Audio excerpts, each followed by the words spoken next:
अहम सवाल आपके ऊपर बैठता है, जब इतने समय से आपका शोषण हो रहा था तो आपने अभी क्यों आवाज़ उठाई है? 2025 में ही आपने क्यों आवाज़ बुलंद करी है? मुझ में हिम्मत नहीं थी इतनी, जैसे मुझे आज दबाया जा रहा है उस टाइम पे भी दबाया, मुझे मारने की कोशिश की गई। अभी भी मुझे मारने की कोशिश की जा रही है। वो बहुत बड़ी हस्ती है, मैं नहीं हूँ इतनी फेमस, नहीं है मेरा नाम, लेकिन आज भी लोग सच्चाई देखना ही नहीं चाहते। जैसे मेरी वीडियोस थी, फोटोज थे, वो उस तरीके से ही वो चलती रही कि अगर मेरे साथ काम नहीं किया तो ये मैं वायरल कर दूंगा और मेरे ही साथ काम करोगे। उनकी ये शर्त रहती थी कि कहीं और करने भी नहीं दूंगा, बदनामी इतनी कर दूंगा। अपने आप को मारना कितना सही मानते हैं? क्या आप इतना प्रताड़ित हो चुके थे आपने ये स्टेप उठाया? क्योंकि एक लंबी प्रक्रिया होती है इस तरीके की, आप देखते हो। तो कितना आप क्यों मजबूर हुए इतना आत्मदाह करने के मेरे पास कुछ नहीं बचा था, मान सम्मान, इज्जत, सब कुछ तो मेरा बिक गया, सब कुछ तो खत्म हो गया, मेरा कुछ बचा ही नहीं। और मैं वहाँ मरने की कोशिश नहीं करती या मरती नहीं तो वो मुझे मार देता। मुझे दबाया गया, अब अभी भी दबाने की बहुत कोशिश की जा रही है, मुझे धमकी मिल रही है, मेरे घर पे लोग भेजे जा रहे हैं। इनफैक्ट एक यूट्यूबर मेरे घर पे आए और वो उत्तर कुमार की तरफ से थे, जो मौजूदगी के मेरे बिना परमिशन के मेरे घर की सारी चीज़ें पब्लिकली करते हैं। लगता है क्या आज भी इस देश प्रदेश के अंदर एससी समाज को नीची निगाहों से देखा जाता है, उन्हें बराबर में नहीं बिठाया जाता? क्या लगता है? बहुत बहुत चीज़ें होती हैं, ये आज भी देखा जा रहा है यहाँ पे। ये लोग इतना गंदा बोलते हैं मुझे, मेरे समाज को बोलते हैं। मेरे समाज मेरे साथ है, मैं अभी भी कह रही हूँ समाज मेरे साथ है। पहले से ही आदत है कि वो सबको भेज देता है नीचे, किसी छोटी-मोटी चीज़ों को लेने के लिए इस तरीके से। जब तो वहाँ उसने मेरे साथ में ज़बरदस्ती करी थी पहली दफ़ा, फिर जब मैंने उस पे बोला कि मैं अपने घरवालों को बताऊँगी, इस तरीके से मैंने बोला कि ये तुमने सही नहीं किया। क्योंकि मैं अकेली थी और थोड़ा डिस्टेंस भी था मेरा घर से उसके ऑफ़िस का। तो फिर उसने बोला, शायद उसने मेरे फ़ोटोज़, वीडियोज़ लिए थे, तब उसने बोला कि अगर ज़्यादा बोला तो मैं ये फ़ोटोज़, वीडियोज़ वायरल कर लूँगा। प्रेशर पैसों का भी दिया गया, आपको खरीदने की कोशिश की गई। बीच में उन्होंने मुझे सेटलमेंट की बात करी थी, 3 पुलिस वाले थे, प्रिंस और प्रिंसी, एक और थे, कि 20 से 25 लाख रुपए ले लो और 4-5 मूवी में अगर हम तुम्हें मेन रोल दिखा देते हैं तो तुम ये केस नहीं करोगी ना। ये चीज़ डीसीपी हैं अभिषेक श्रीवास्तव, एसीपी शैलेंद्र आयु, इन्होंने मेरी बात सुनी थी, मुझे समझाया था। इन लोगों के ऊपर ये कहा जा रहा है कि तू ज़रूर इनके साथ भी मतलब हम बिस्तर हुई होगी, तभी ये तेरे पक्ष में आए हैं। इतनी गंदी मानसिकता है उन लोगों की। सन 2021 में एक गाना बड़ा ही सोशल मीडिया पर तेजी से वायरल हुआ, राजी बोल जा।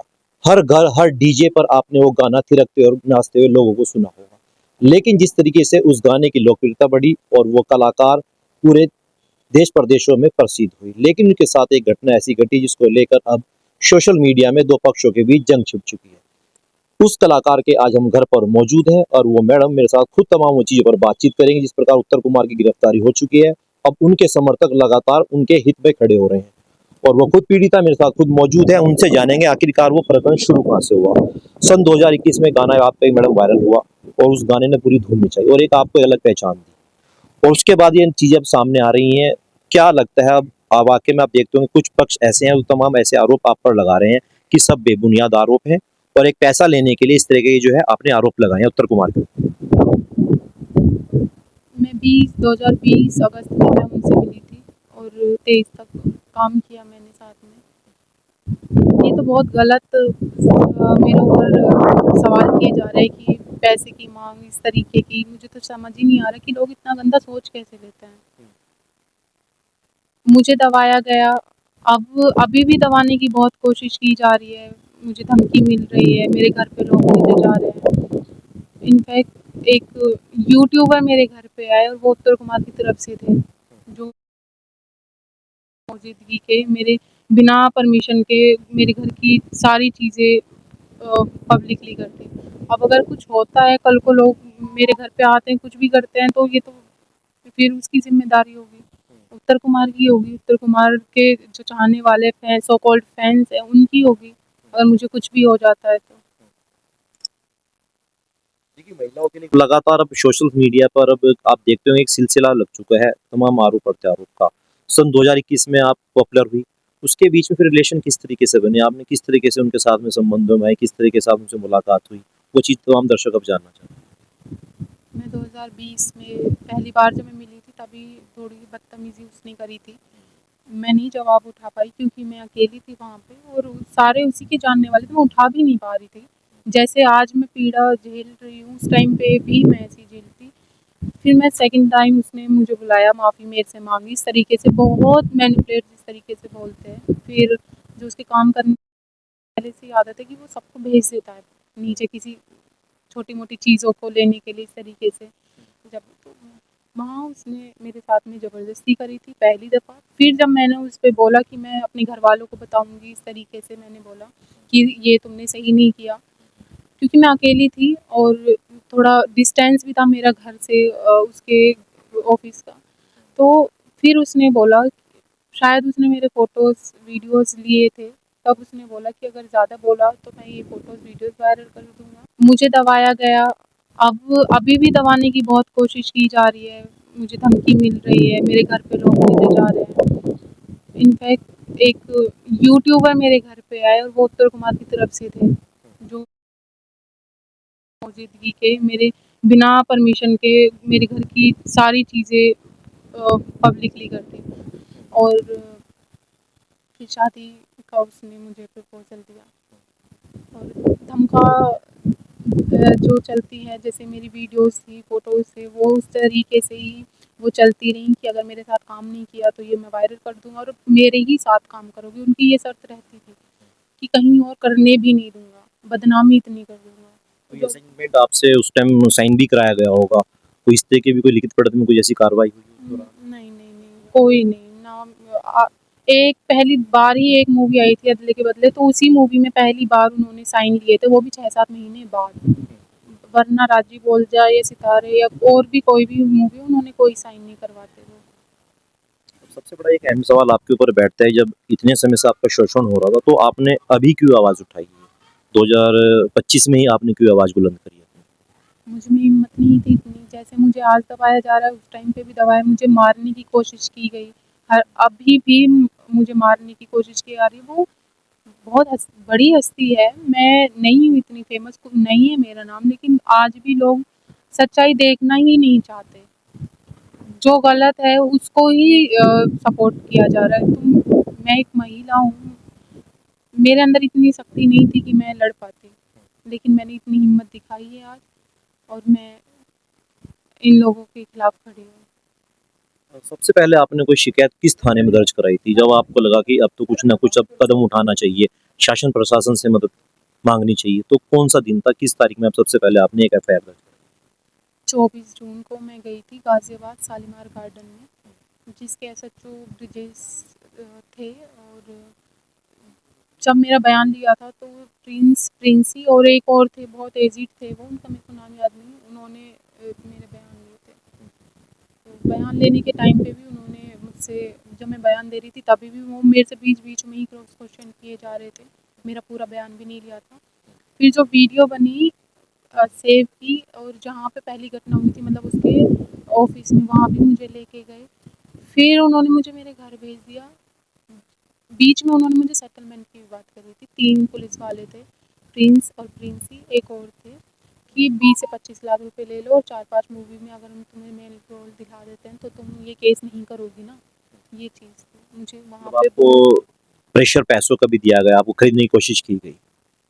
हाँ, और वहाँ पे ये चीज़ भी करी गई कि जब मैं बयान मतलब कंप्लेन करवा रही थी, तो वहाँ के प्रशासन के ये जवाब थे, कह रहे थे कि मेरी बहन गई हुई थी कि तुम्हारे मम्मी-पापा क्यों नहीं? मैंने कहा मेरे मम्मी-पापा नहीं आए, मैं ही आई हूँ। तो कह रहे हैं अच्छा है नहीं आई, तेरी बेटी होने से अच्छा है कि वो नहीं आए। ये वर्डिंग थी उनकी। मतलब हरेस करना ही बोलते हैं इसका भी। और कहते हैं ना कि एक तो लड़की वैसे इतनी परेशान होती है, दूसरा रेप जो होता है ना उनका वो समाज करता है, ऐसे प्रशासन के लोग करते हैं। वो नहीं समझ पाते कि लड़की पे क्या बीत रही है, कितनी ज़िल्लत झेलती है वो। जिस तरीके से आपके साथ ये घटना हुई, तो क्या कभी आपने कोई क्लोज़ फ्रेंड आपके रही होंगे, भाभियाँ होती हैं, घर में बहुत सारी सहेलियाँ होती हैं, तो कभी आपने इन चीज़ों को शेयर करना चाहा उनसे, आपने कभी ज़िक्र किया हो कि मेरे साथ ऐसी घटनाएं हो रही है, मैं अपनी आवाज़ उठाना चाहती हूँ। तभी मुझे सपोर्ट मिला था मेरी सिस्टर का, उन्होंने मुझे सपोर्ट किया था, तभी मैं आज यहाँ स्टैंड ले पाई। बाकी जब स्टार्टिंग में एक उसका मैनेजर है, नाम ले रही हूँ, विकास कुमार, उसको मैंने बताया था, उसको सारी बात पता है, A to Z।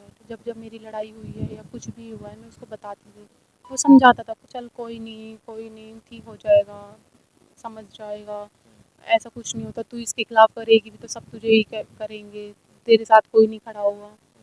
फिर जब अभी केस करने से पहले भी मेरी उनसे बात हुई थी, तब वो मुझे बता रहे कि मैंने इतनी लड़कियों के सेटलमेंट करवाए हैं, इतनी लड़कियां इसके खिलाफ आ रही थी, मैंने बचाया है उनको, कितनी लड़कियों से।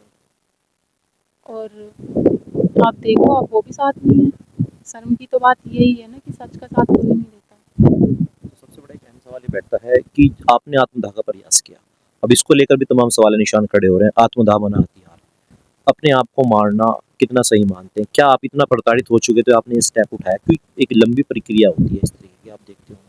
तो कितना आप क्यों मजबूर हुए इतना आत्मदाह करने के मेरे पास कुछ नहीं बचा था, मान सम्मान, इज्जत, सब कुछ तो मेरा बिक गया, सब कुछ तो ख़त्म हो गया मेरा, कुछ बचा ही नहीं। और मैं अगर मैं वहाँ मरने की कोशिश नहीं करती या मरती नहीं, तो वो मुझे मार देता। वो इतना बड़ा व्यक्ति है, जैसे अभी भी मेरे को धमकी दिलवा रहा है, मैसेज करवा रहा है, इतनी गलत शब्द यूज़ कर रहे हैं उसके लोग कि मुझे शर्म आ रही है कहते हुए भी कि ज़रूर जो DCP हैं, अभिषेक श्रीवास्तव, ACP शैलेंद्र आईओ, इन्होंने मेरी बात सुनी थी, मुझे समझाया था। इन लोगों के ऊपर ये कहा जा रहा है कि तू ज़रूर इनके साथ भी मतलब हम बिस्तर हुई होगी, तभी ये तेरे पक्ष में आए हैं। इतनी गंदी मानसिकता है उन लोगों की, वरना पहले तो FIR लग चुकी थी और पहले ये निर्दोष साबित हो गया था, अब एकदम कैसे इसको उठा लिया गया, ये वर्डिंग थी इन लोगों की। देखिए, गिरफ्तारी तो हो चुकी है, अब कितना कुछ विश्वास रखते हैं न्यायपालिका पे? लगता है अब आपको न्याय मिलेगा, आप बिल्कुल अब सही जगह स्टैंड हो चुकी हैं। हाँ, मुझे लगता है कि न्याय ज़रूर मिलेगा, आधा न्याय मिल चुका है, आधा और मिलेगा मुझे न्याय। पूरा प्रशासन ये साबित कर दिया कि प्रशासन में हर लोग एक जैसे नहीं होते हैं, हर उच्च अधिकारी करप्ट नहीं होता है, पैसे का लालची नहीं होता है, जिस तरीके से अतुल ACP और लोकेश सर रहे हैं, इस तरीके से सभी नहीं होते हैं। लड़कियों की भी बात सुनी जाती है। हाँ, ये कह सकते हैं कि शायद जब तक अपने आप को कष्ट ना दो, तब तक वो चीज़ें जब ख़त्म ना हो जाएँ चीज़ें, तब तक लड़कियों की बात नहीं सुनी जाती, ये थोड़ा-सा कह सकते हैं आप। जिस आप समाज से आती हैं, उस समाज में आप देखते होंगे एक जिस तरीके से आपने तो आप वो शब्द के मैं नहीं कह सकता कैमरे पर, लगता है क्या आज भी इस देश प्रदेश के अंदर ऐसी समाज को नीची निगाहों से देखा जाता है, उन्हें बराबर में नहीं बिठाया जाता? क्या लगता है? बहुत बहुत चीज़ें होती हैं, ये आज भी देखा जा रहा है यहाँ पे। ये लोग इतना गंदा बोलते हैं मुझे, मेरे समाज को बोलते हैं, मेरे समाज मेरे साथ है। मैं अभी भी कह रही हूँ, समाज मेरे साथ है। और जो ये कह रहे हैं जाट और जाटव की लड़ाई ये लोग कर रहे हैं, पहली बात तो ये समाज की लड़ाई है ही नहीं। ये एक सच और झूठ की लड़ाई है, समाज को ना लेके। और अगर समाज को लेके ही आ रहे हैं, तो मेरा समाज और जो और भी समाज है जो सच को पहचानते हैं, वो सब लोग मेरे साथ हैं। क्या कभी आपकी इस प्रकरण को लेकर भीम आर्मी या फिर आज़ाद समाज पार्टी के किसी बड़े लीडर से बात हुई हो? क्योंकि चंद्रशेखर तो लगातार कहते हैं कि दलितों की, शोषितों की, वंचितों की लड़ाई सबसे पहले हम लोग उठाते हैं। नहीं, मेरी इस मामले में उनसे कोई बात नहीं। हो सकता है कि उन तक शायद मेरी आवाज़ नहीं पहुँच पाई हो, लेकिन चंद्रशेखर भाई से मेरी कोई बात नहीं है। आपका बेटी पढ़ाओ, लगता है कि इस सरकार के अंदर बेटियां सुरक्षित हैं? न्याय बहुत देरी से मिलता है, तब तक तो वो अपने आप को ख़त्म कर चुकी होती है, ये मैं कह सकती हूँ। तो न्याय जब न्याय नहीं टाइम से मिलेगा या न्याय उसकी बात नहीं सुनी जाएगी, तो फिर तो पता नहीं कैसा न्याय कह सकते हैं फिर। चलिए, शुक्रिया अपना कीमती समय देने के लिए।